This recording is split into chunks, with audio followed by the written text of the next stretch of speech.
Hi everyone, this is Attorney Lilian and I am here today with your Tuesday tip.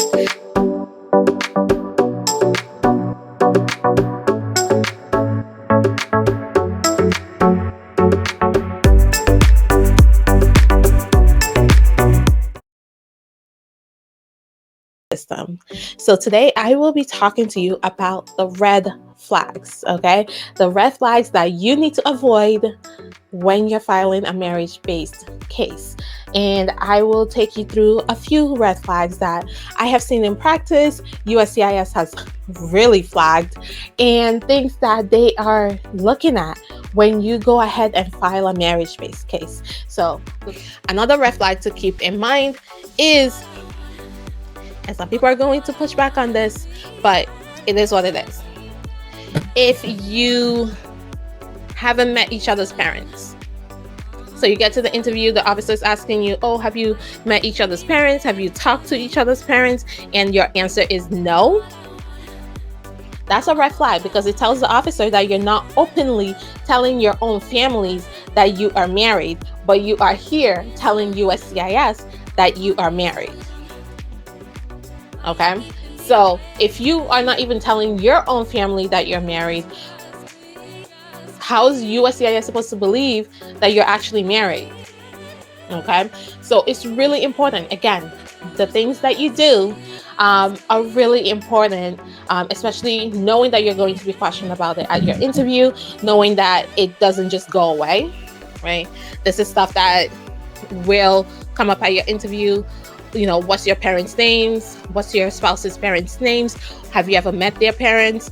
When was the last time you saw their parents? Have you ever spoken to their parents? These are a normal line of questioning during your interview.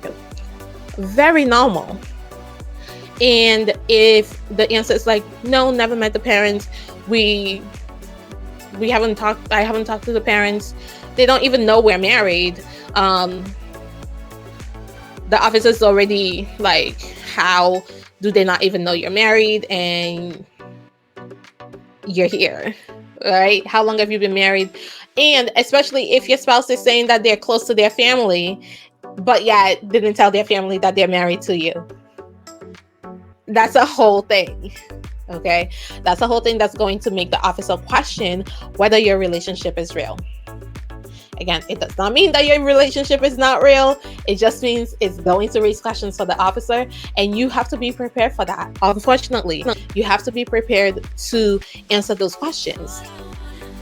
So remember, if you and your spouse, have a good reason for it. Maybe your spouse is not talking to his family at the moment, or the family is not supportive of your relationship and they're not a part of your life. There has to be a reason for why your spouse is not telling his or her family that you two are married. Okay? And again, the same thing goes for if they have children and the children do not know that you two are married. That's another layer to it. So just keep all of that in mind, that it is going to raise a red flag. It just is. There's no way around it. Okay, so that is your tip for today. If you have any questions, go ahead and put them in the comments. And if you like this video, go ahead and share it. If you know someone who needs to hear this, go ahead and share the video with them. If you like what I'm talking about, like the video.